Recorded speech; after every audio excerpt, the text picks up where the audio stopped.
Seguindo com os vídeos relacionados às contas do patrimônio líquido, neste vídeo vamos tratar das reservas de lucros. Então, inicialmente resgatando o conceito das reservas de lucros, são aquelas constituídas com os próprios lucros da empresa que vão sendo retidos para finalidades específicas.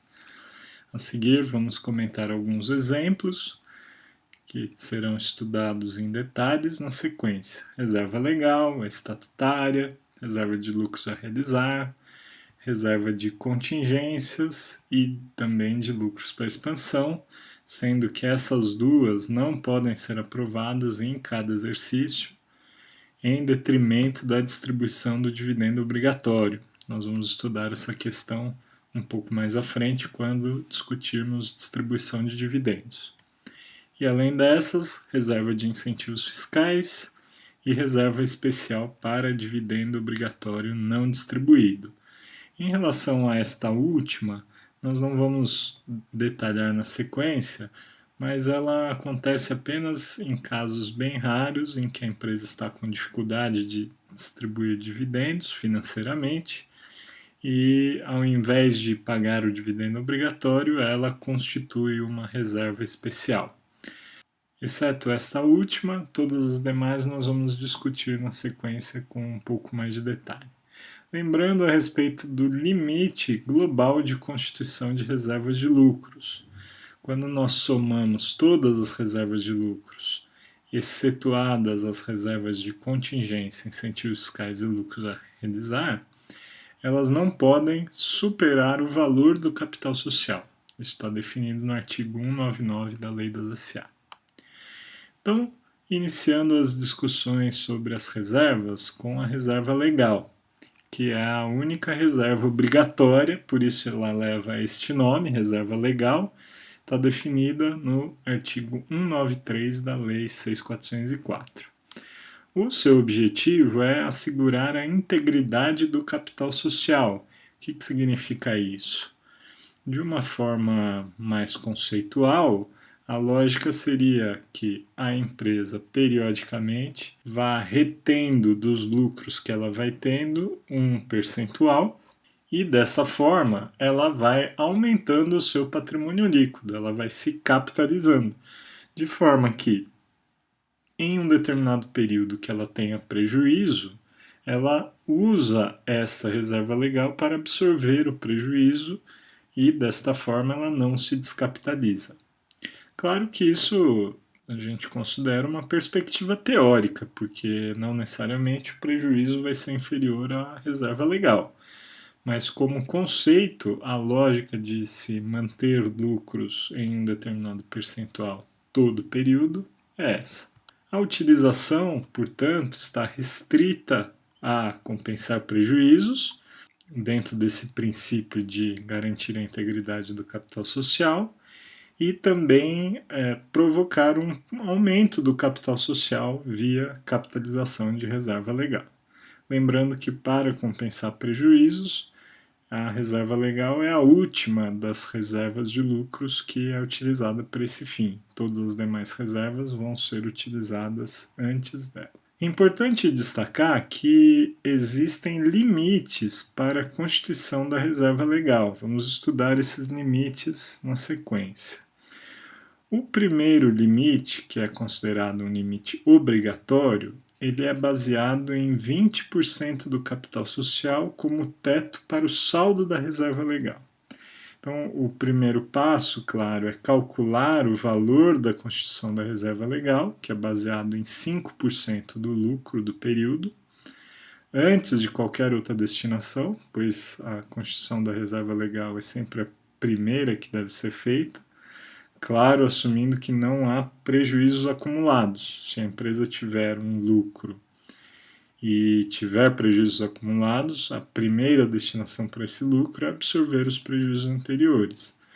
Sobrando lucro acima do prejuízo acumulado, então essa sobra de lucro vai ser destinada para a reserva legal. E a empresa deve avaliar quanto é 20% do capital social e vai constituindo a reserva legal até atingir este limite. E isso é um limite, como nós dissemos, obrigatório, que significa que deve ser seguido independentemente do resultado do outro limite. O outro limite é o chamado facultativo, que é um limite em que nós consideramos a soma da reserva legal mais a reserva de capital. E vamos comparar esse valor com 30% do capital social. Se a constituição da reserva legal do período, somada à reserva de capital e ao próprio saldo anterior da reserva legal, já atinge 30% do capital social, então a empresa pode deixar de constituir a reserva legal, caso ela queira, por isso é um limite facultativo. O de cima não. Se atingir 20% do capital social somente a reserva legal, então deve-se parar de constituir.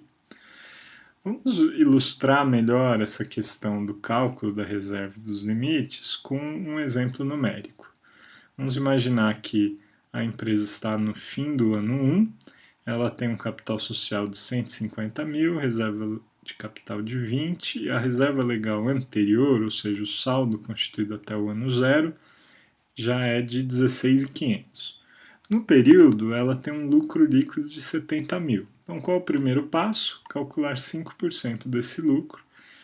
E, em princípio, esse é o valor da Constituição, porém temos que avaliar se ele está limitado. Nunca iremos constituir mais de 3.500 de reserva legal, porque esse é o valor da reserva, 5% do lucro. Mas caso os limites mostrem que este percentual não pode ser constituído, esse 3.500 vai ser reduzido até no limite zero. Então, vamos analisar inicialmente o primeiro limite, que é o limite obrigatório, em que nós calculamos 20% do capital social e vamos comparar com o saldo da reserva legal. Neste caso, verificamos que há um espaço para a constituição de reserva de até 13.500, que significa que os 3.500 calculados inicialmente não estão limitados por esse primeiro cálculo. No segundo limite, nós vamos somar reserva legal mais de capital e comparar com 30% do capital social. Nesse caso, percebemos que o limite indicaria que há um espaço para a constituição de reserva legal de até 8.500. E, novamente, esse 8.500 está acima dos 3.500. Portanto, a conclusão é que a empresa deve constituir os 3.500, que é o valor da reserva legal do período. E, portanto, ela constituiu nesse período 3.500, fazendo com que o saldo da reserva legal anterior fosse para 20 mil, 16,5 mais 3,5. Agora, no ano 2, houve um aumento da reserva legal apenas e reserva de capital, capital social continuam os mesmos. O lucro líquido do ano sendo 120 mil, resulta num valor de reserva legal de 6. No caso, já aqui calculando os dois limites, o primeiro chega à conclusão de que podemos constituir 10 mil, e no caso do segundo, nós podemos constituir 5 mil. Lembrando que este limite não é obrigatório. Então, se a empresa quiser seguir, ela pode limitar a constituição da reserva legal em 5 mil. Caso ela não queira segui-lo, ela poderia constituir os 6 mil, porque o limite obrigatório está acima de 6 mil.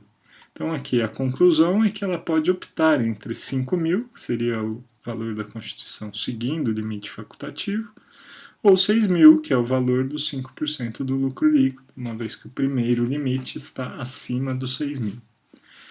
Nesse caso, a empresa optou por constituir 5 mil, ou seja, ela está seguindo aqui o limite facultativo. Então, chegando no ano 3, ela constituiu 5 mil, portanto, a reserva legal dela foi para 25 mil, capital social e reserva de capital continuam os mesmos. E o lucro líquido agora foi 110, portanto, o valor de 5% do lucro é 5.500.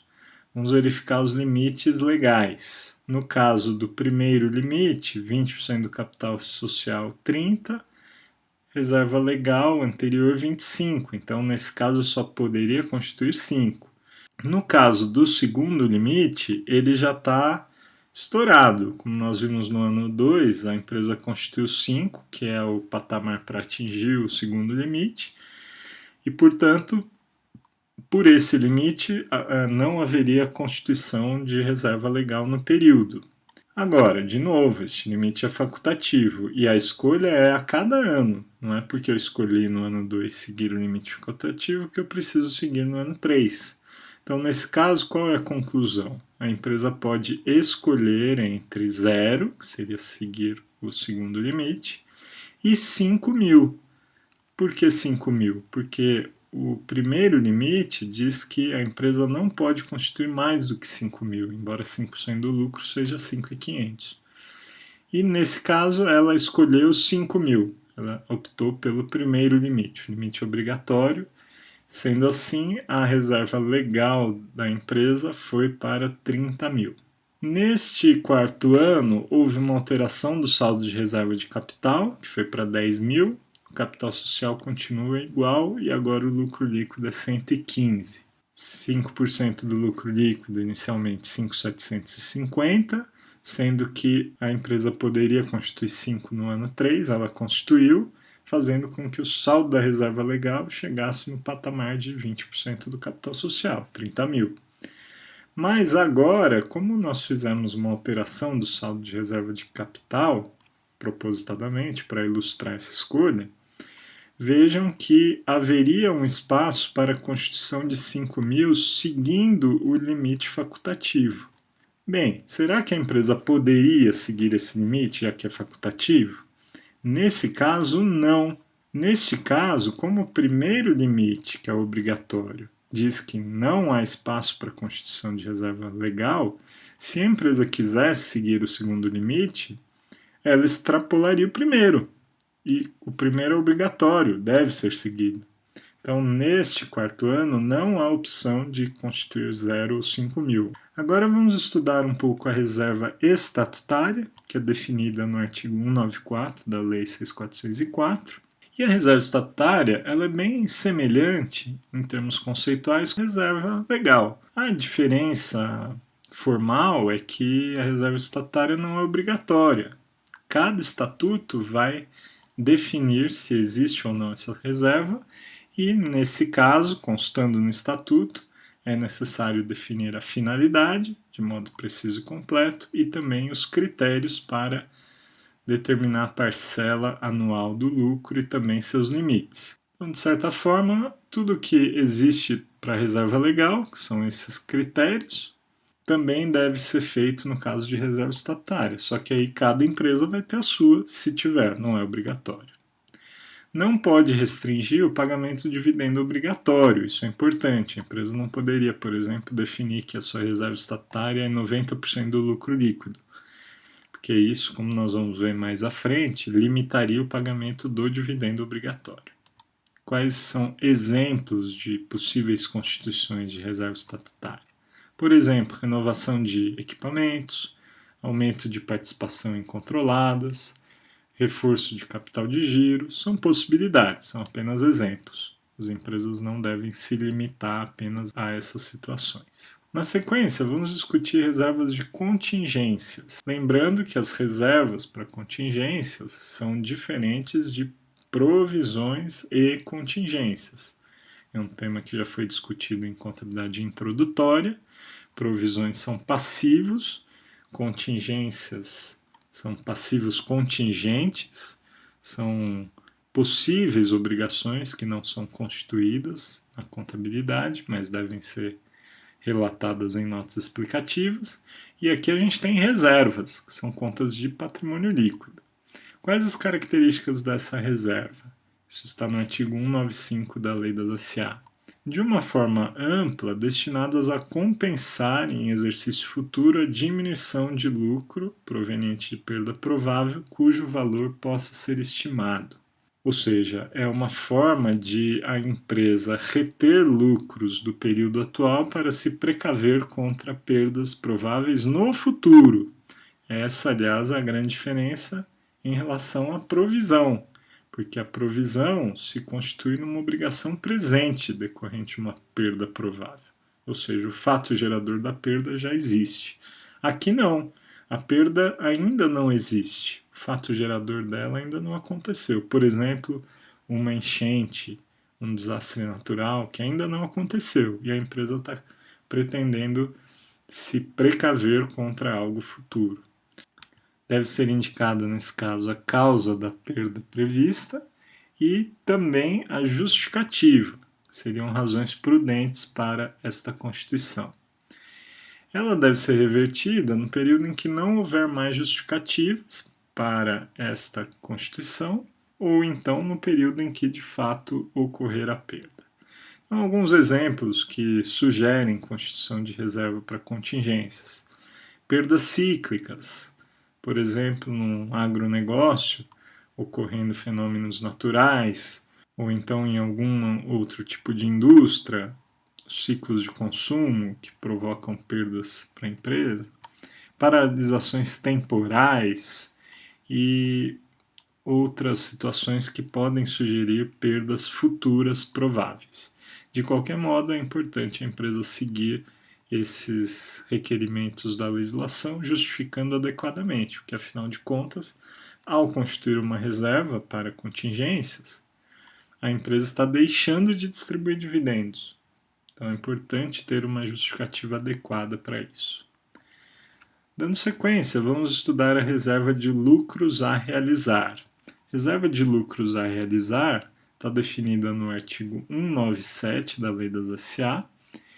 É uma constituição optativa para a destinação dos lucros, aliás, todas as reservas, exceto a legal, são optativas. E a lógica dessa reserva está relacionada a dividendos que seriam pagos, mas que a empresa decide não pagar por conta da não realização financeira do lucro líquido que está gerando a obrigação de pagar dividendos.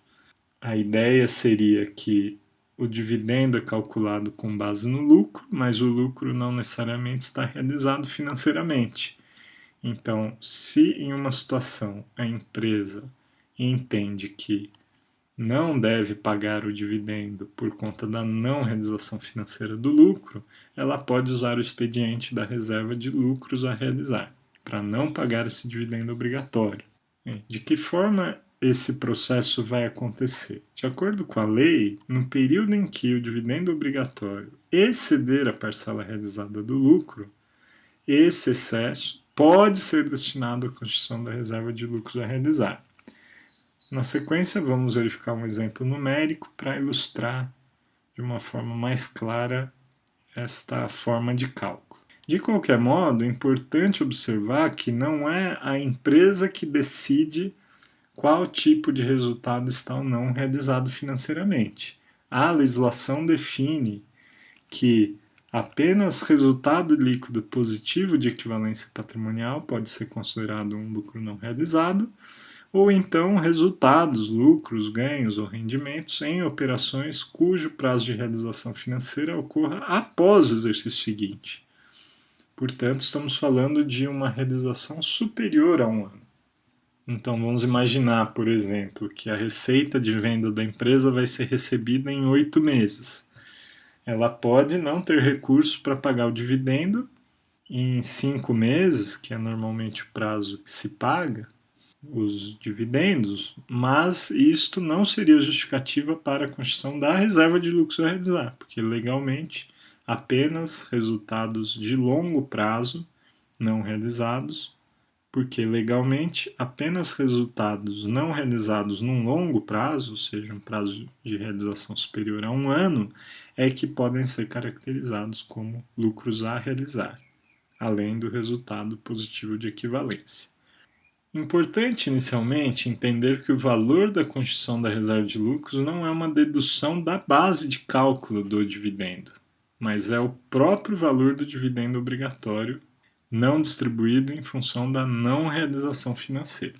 Desse modo, o primeiro passo será calcular o valor do dividendo obrigatório. Nós vamos discutir este cálculo em mais detalhes em vídeos posteriores.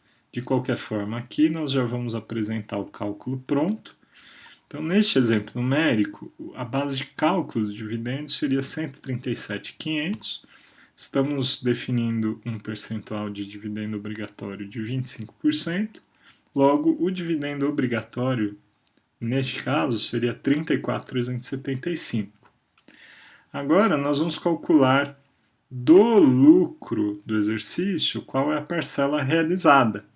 Seria o lucro menos tudo aquilo que não é considerado realizado, de acordo com o critério da lei.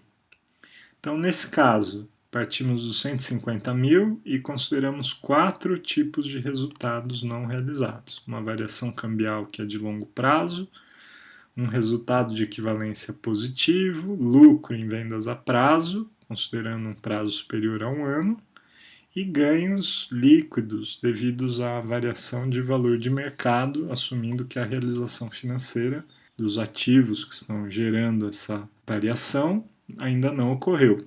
Então, neste caso, eliminando do lucro essas parcelas não realizadas, chegamos num lucro realizado de fato de 20. Então vejam que o dividendo obrigatório é 34 mil, mas a empresa só tem 20 mil de lucro realizado. Então, nesse caso, ela poderia constituir 14.375, que é a diferença entre os 34 e os 20, como sendo um valor de reserva de lucros a realizar. Então, assim, ao invés de pagar o dividendo obrigatório, ela vai constituir essa parcela de 14 como reserva de lucros a realizar, pagando apenas 20, que é o valor do dividendo obrigatório de fato para o qual ela possui lucros realizados para pagar. Desse modo, nós concluímos esse exemplo numérico da reserva de lucros a realizar e vamos passar para a reserva de incentivos fiscais. Essa reserva está definida no artigo 195-A da Lei das SA e ela é constituída com a parcela de lucro decorrente de doações e subvenções governamentais para investimentos. Esses tipos de doações e subvenções são recebidos pelas empresas como um incentivo fiscal. Geralmente, quando a empresa vai para algum local em que o governo quer incentivar, ele pode fazer uma doação ou subvenção, e isso, a princípio, não seria tributável. Mas, para que isso não seja tributável, a empresa precisa constituir a reserva de incentivos fiscais. Então, ela lançaria uma receita no resultado, em decorrência da doação, e este valor da receita lançada no resultado seria constituída para a reserva de incentivos fiscais. A constituição deve ser feita por proposta dos órgãos de administração e aprovada em assembleia, e, além disso, para manter a não tributação, também deve ser excluída da base de cálculo dos dividendos, porque não adianta a empresa receber uma doação e distribuir isso para os acionistas. O valor da doação vai transitar pelo resultado e, ao subir para o patrimônio líquido, se transforma em uma reserva de incentivos fiscais, não afetando a base de cálculo dos dividendos. Um exemplo, então, seria recebimento de doação de terreno para a construção de fábrica em área incentivada pelo governo. Importante destacar que a doação só vai afetar o resultado do exercício no momento em que não houver obrigações relacionadas à doação.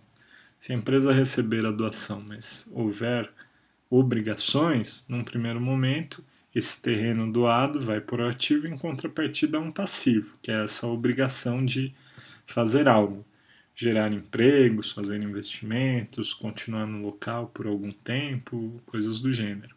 À medida que essas obrigações vão sendo cumpridas, o passivo vai se transformando em receita, mas essa receita, como nós já mostramos, vai ser destinada para a reserva de incentivos fiscais, não afetando o cálculo dos dividendos. Então, com isso, nós encerramos a apresentação das reservas de lucros e, posteriormente, discutiremos a distribuição de lucros para os acionistas, na forma tanto de dividendos quanto também de juros sobre capital próprio.